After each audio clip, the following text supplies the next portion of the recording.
ನಮಸ್ಕಾರ ಎಲ್ರಿಗೂ. ಎಲ್ಲರೂ ಹೇಗಿದ್ದೀರಾ? ಇವತ್ತು ನಾನು ಕುಂಬಳಕಾಯಿಯಿಂದ ಒಂದು ಹೊಸ ರೆಸಿಪಿನ ಟ್ರೈ ಮಾಡೋಣ ಅಂತ ಟ್ರೈ ಮಾಡ್ತಾ ಇದ್ದೀನಿ. ಕುಂಬಳಕಾಯಿ ಗಾರ್ಗೆ ಮಾಡೋಣ ಅಂಥೇಳಿ ಮನೆಯಲ್ಲಿ ಸಂಕ್ರಾಂತಿ ಹಬ್ಬಕ್ಕೆ ತಂದಿದ್ದು ಚಿಕ್ಕದೊಂದು ಕುಂಬಳಕಾಯಿ ಇತ್ತು. ಇದರಿಂದ ಗಾರ್ಗೆ ಮಾಡೋಣ ಅಂತೇಳ್ಬಿಟ್ಟು ಮಾಡ್ತಾಯಿದ್ದೀನಿ. ಆ ರೆಸಿಪಿನ ನಿಮ್ಮ ಜೊತೆನೂ ಶೇರ್ ಮಾಡೋಣ ಅಂಥೇಳಿ ವಿಡಿಯೋ ಮಾಡ್ತಾಯಿದ್ದೀನಿ. ಬನ್ನಿ ಸ್ಟಾರ್ಟ್ ಮಾಡೋಣ. ಮೊದಲಿಗೆ ಈ ಕುಂಬಳಕಾಯಿನ ಚೆನ್ನಾಗಿ ಹೆಚ್ಚಿ ಮೇಗಿಂದು ಸಿಪ್ಪೆ ಎಲ್ಲ ತೆಕ್ಕೊಳ್ಳೋಣ. ನಾನಿಲ್ಲಿ ಕುಂಬಳಕಾಯಿನ ಹೆಚ್ಕೊತಾ ಇದ್ದೀನಿ.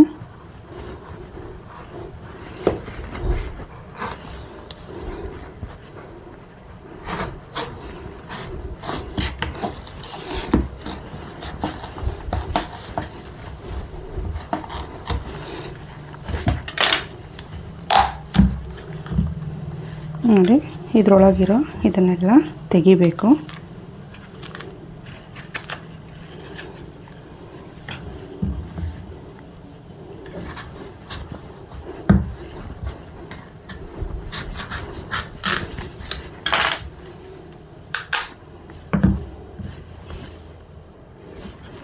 ನೋಡಿ, ಈ ತಿರುಳೆಲ್ಲ ತೆಕ್ಕೋಬೇಕು. ಇದನ್ನೆಲ್ಲ ತೆಗೆದ್ರೆ ಚೆನ್ನಾಗಿರುತ್ತೆ. ನೋಡಿ, ತೆಕ್ಕೋತಾ ಇದ್ದೀನಿ.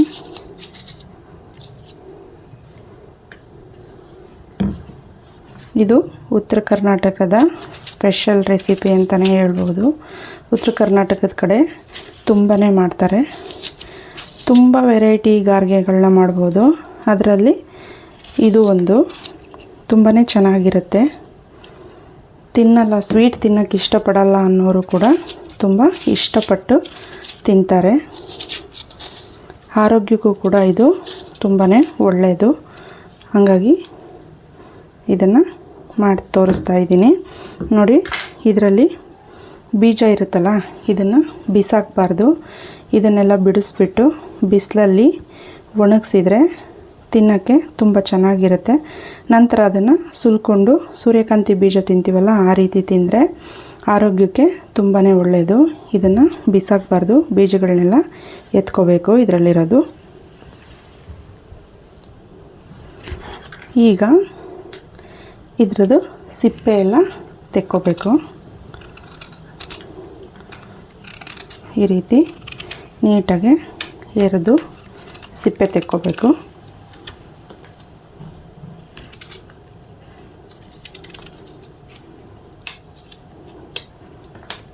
ಸೌತೆಕಾಯಿ ಎರೆಯೋದ್ರಲ್ಲಿ ಎರೆದ್ರೂ ಕೂಡ ತುಂಬ ಸುಲಭವಾಗಿ ಇದು ಬರುತ್ತೆ. ನಾನಿಲ್ಲಿ ಇನ್ನೇನು ಚಾಕುದಲ್ಲೇ ತೆಗೆಯೋಣ ಅಂತ ತೆಗಿತಾ ಇದ್ದೀನಿ. ನೋಡಿ, ಈ ರೀತಿ ಸಿಪ್ಪೆ ಎಲ್ಲ ತೆಕ್ಕೋಬೇಕು. ನಾನು ಇದ್ರದ್ದು ಕೂಡ ಅದೇ ರೀತಿ ಸಿಪ್ಪೆ ಎಲ್ಲ ತೆಕ್ಕೋತೀನಿ. ನೋಡಿ, ನಾನಿಲ್ಲಿ ಎಲ್ಲದನ್ನು ಸಿಪ್ಪೆ ತೆಗೆದು ಇಟ್ಕೊಂಡಿದ್ದೀನಿ. ಈಗ ಇದನ್ನು ತುರ್ಕೊಳ್ಳೋಣ.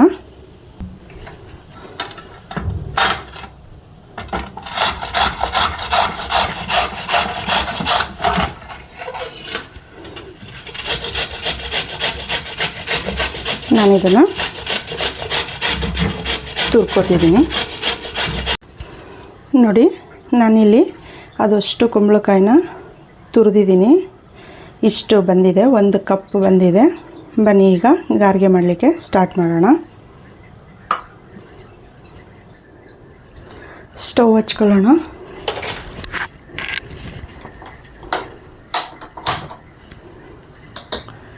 ಇದಕ್ಕೆ ಒಂದು ಬಾಣಲಿ ಇಟ್ಕೋಬೇಕು. ಈಗ ಇದಕ್ಕೆ ನಾವು 1 ಕಪ್ಪು ಬೆಲ್ಲನ ಸೇರಿಸ್ಕೊಳ್ಳೋಣ. ಅದೇ ಕಪ್ ಅಳತೆನಲ್ಲಿ ಒಂದು 3/4 ಕಪ್ಪಷ್ಟು ನೀರನ್ನ ಸೇರಿಸ್ಕೊಳ್ಳೋಣ. ನೀರನ್ನು ಸೇರಿಸಿ ಬೆಲ್ಲನ ಚೆನ್ನಾಗಿ ಕರಗಿಸ್ಕೋಬೇಕು.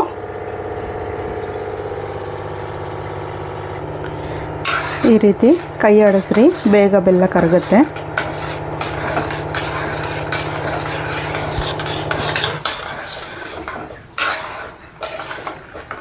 ನಮಗೇನಿದೇನು ಪಾಕ ಬರೋದು ಬೇಡ, ಸುಮ್ಮನೆ ಬೆಲ್ಲದಲ್ಲೇನಾದರೂ ಗಲೀಜಿದ್ದರೆ ಸೋಸ್ಕೊಳ್ಳೋಣ ಅಂತ ಹೇಳ್ಬಿಟ್ಟು ಕರಗಿಸ್ತಾ ಇರೋದು ಬೆಲ್ಲನ. ನೋಡಿ ಬೆಲ್ಲ ಕರಗಿದೆ. ಈಗ ನಾನು ಸ್ಟವ್ನ ಆಫ್ ಮಾಡ್ಕೊತೀನಿ. ಇದನ್ನು ಸೋಸ್ಕೋಬೇಕು. ಏನಾದರೂ ಕಡ್ಡಿ ಕಸ ಏನಾದರೂ ಇದ್ದರೆ ಇದರಲ್ಲಿ ಬರುತ್ತೆ. ಹಾಗಾಗಿ ನಾನೀಗ ಇದನ್ನು ಸೋಸ್ಕೋತಾ ಇದ್ದೀನಿ.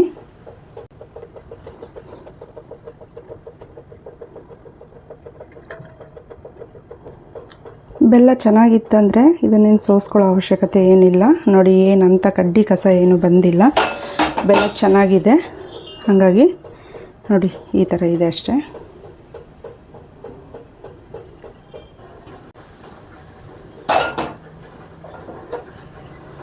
ನಾವೇನು ಬೆಲ್ಲ ಸೋಸ್ಕೊಂಡಿದ್ವಲ್ಲ ಆ ಬೆಲ್ಲದ ನೀರನ್ನು ಇದೇ ಬಾಣಲಿಗೆ ಹಾಕ್ಕೊಳ್ಳೋಣ.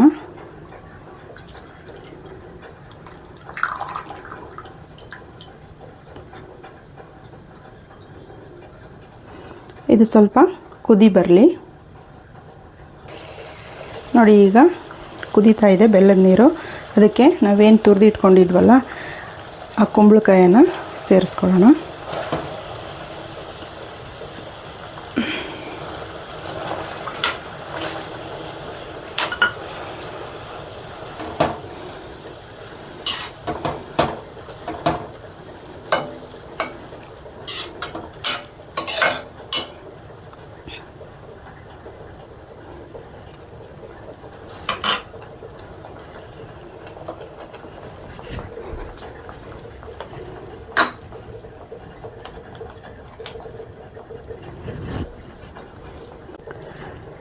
ಒಂದು ಚಿಟಿಕೆಯಷ್ಟು ಉಪ್ಪನ್ನು ಸೇರಿಸ್ಕೊಳ್ಳೋಣ.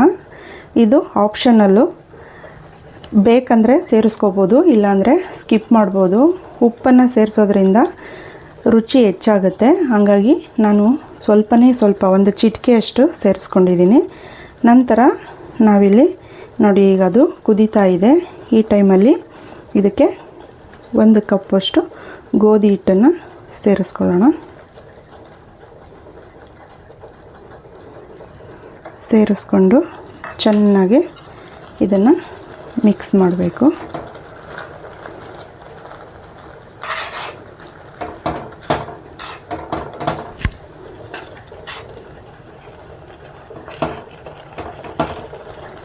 ನೋಡಿ ಈ ರೀತಿ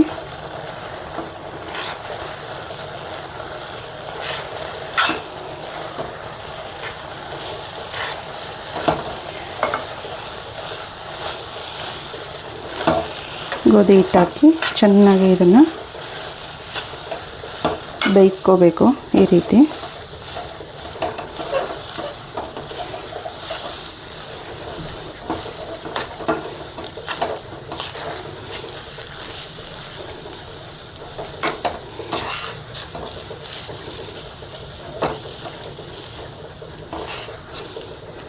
ನೋಡಿ ಈ ರೀತಿ ಗೋಧಿ ಹಿಟ್ಟು ಯಾವುದೇ ರೀತಿ ಗಂಟಿಲ್ಲದೆ ಇರೋ ಥರ ಚೆನ್ನಾಗಿ ನಾದ್ಕೋತಾ ಚೆನ್ನಾಗಿ ಬೇಯಿಸ್ಕೋಬೇಕು. ಇದನ್ನು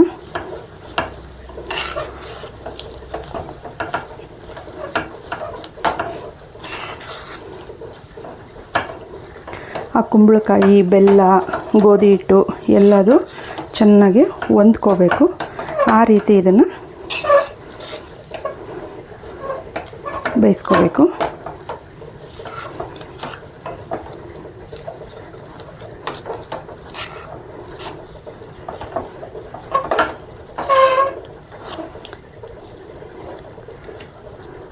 ಬೇಗನೆ ಹೊಂದ್ಕೊಳ್ಳುತ್ತೆ, ಜಾಸ್ತಿ ಟೈಮ್ ಏನು ತಗೊಳ್ಳೋದಿಲ್ಲ ಇದು.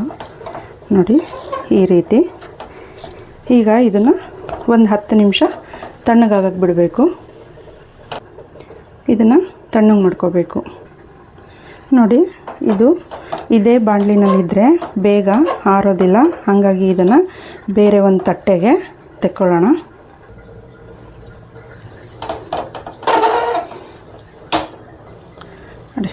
ಈ ರೀತಿ ಬೇರೆ ತಟ್ಟೆಗೆ ತೆಕ್ಕೋತಾ ಇದ್ದೀನಿ. ತೆಕ್ಕೊಂಡು ಇದನ್ನು ಸ್ವಲ್ಪ ಈ ರೀತಿ ಮಾಡಿದರೆ ಬೇಗ ತಣ್ಣಗಾಗುತ್ತೆ.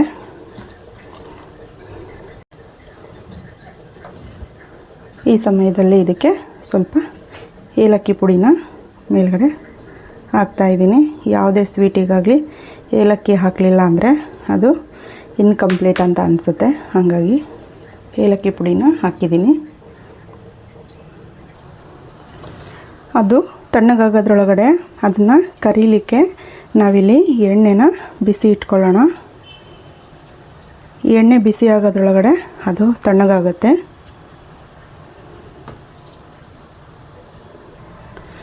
ನೋಡಿ, ಇದು ತಣ್ಣಗಾಗಿದೆ. ಈಗ ಇದನ್ನು ಚೆನ್ನಾಗಿ ಚಿಕ್ಕ ಚಿಕ್ಕ ಉಂಡೆಗಳನ್ನ ಮಾಡಿಕೊಂಡು ನಿಮಗೆ ಯಾವ ಗಾತ್ರದ ಗಾರ್ಗೆ ಬೇಕೋ ಆ ರೀತಿ ಮಾಡ್ಕೊಳ್ಳಿ.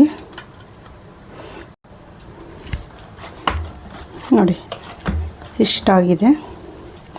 ಈಗ ನಾವು ಇದನ್ನು ಚಿಕ್ಕ ಚಿಕ್ಕದಾಗಿ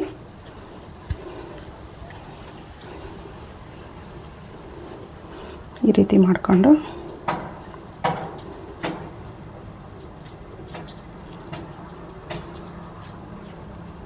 ಈ ರೀತಿಯಲ್ಲಿ ಎಲ್ಲದನ್ನು ತಟ್ಟಿ ಒಂದು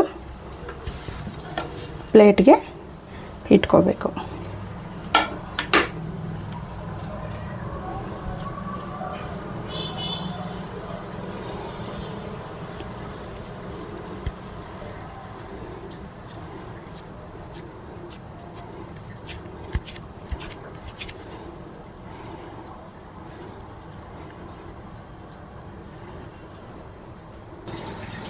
ನೋಡಿ, ಅಷ್ಟರಲ್ಲಿ ಇಷ್ಟು ಗಾರ್ಗೆಗಳಾಗಿದ್ದಾವೆ. ಈಗ ಇದನ್ನು ನಾವು ಒಂದೊಂದಾಗಿ ಎಣ್ಣೆಯಲ್ಲಿ ಡೀಪ್ ಫ್ರೈ ಮಾಡಬೇಕು. ಎಣ್ಣೆ ಚೆನ್ನಾಗಿ ಕಾದಿದೆ. ಈಗ ಇದನ್ನು ಒಂದೊಂದಾಗಿ ಫ್ರೈ ಮಾಡ್ಕೊಳ್ಳೋಣ.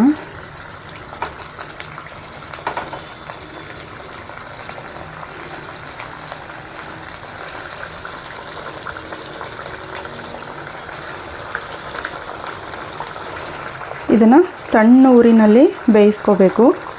ತುಂಬ ದೊಡ್ಡ ಊರಿನಲ್ಲಿ ಬೇಯಿಸಬಾರ್ದು. ದೊಡ್ಡ ಊರಿನಲ್ಲಿ ಬೇಯಿಸಿದರೆ ಏನಾಗುತ್ತಪ್ಪ ಅಂದರೆ ಮೇಲ್ಗಡೆ ಎಲ್ಲ ಕೆಂಪಗಾಗಿರುತ್ತೆ, ಒಳಗಡೆ ಬೆಂದಿರೋದಿಲ್ಲ. ಹಾಗಾಗಿ ಮಂದ ಊರಿನಲ್ಲಿ ಇದನ್ನು ಬೇಯಿಸ್ಕೋಬೇಕು. ಈಗ ಇದನ್ನು ಒಂದೊಂದೇ ತಿರುಗಿಸ್ಕೋಬೇಕು ಕೆಳಗೆ ಮೇಲೆ. ಆಗ ಅದು ಚೆನ್ನಾಗಿ ಫ್ರೈ ಆಗುತ್ತೆ.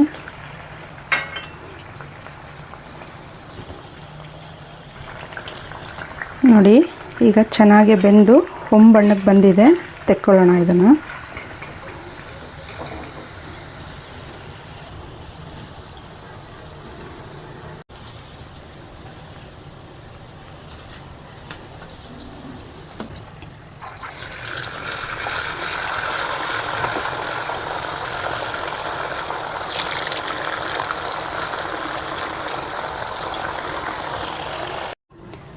ನೋಡಿ, ಅಷ್ಟು ಒಂದು ಬಟ್ಲು ಕುಂಬಳಕಾಯಿ, ಒಂದು ಬಟ್ಲು ಗೋಧಿ ಹಿಟ್ಟು, ಒಂದು ಬಟ್ಲು ಬೆಲ್ಲದಿಂದ ಇಷ್ಟು ಗಾರ್ಗೆಗಳಾಗಿದ್ದಾವೆ. ತುಂಬಾ ಚೆನ್ನಾಗಿ ಬಂದಿದ್ದಾವೆ. ನಾನು ಹೇಳೋ ರೀತಿಯಲ್ಲಿ ನೀವು ಮಾಡಿಕೊಂಡ್ರೆ ತುಂಬಾ ರುಚಿಯಾಗಿ ಬರುತ್ತೆ. ಒಳಗಡೆನೂ ಕೂಡ ನೋಡಿ ಎಷ್ಟು ಚೆನ್ನಾಗಿ ಬೆಂದಿದೆ. ನೋಡಿ, ಈ ರೀತಿ ಚೆನ್ನಾಗಿರುತ್ತೆ. ಒಂದು ಸಲ ಟ್ರೈ ಮಾಡಿ ಯಾವ ರೀತಿ ಬಂತು ಅಂತೇಳಿ ಕಮೆಂಟ್ ಮಾಡಿ. ಈ ವಿಡಿಯೋ ನಿಮಗೇನಾದರೂ ಇಷ್ಟ ಆಗಿದರೆ ಪ್ಲೀಸ್ ನಮ್ಮ ಚಾನಲ್ನ ಸಬ್ಸ್ಕ್ರೈಬ್ ಮಾಡ್ಕೊಳ್ಳಿ. ಒಂದು ಲೈಕ್ ಕೊಡೋದು ಮರಿಬೇಡಿ. ಮತ್ತೊಂದು ವಿಡಿಯೋ ಜೊತೆ ನಿಮಗೆ ಸಿಗ್ತೀನಿ ಅಂತ ಹೇಳ್ತಾ ಧನ್ಯವಾದಗಳು.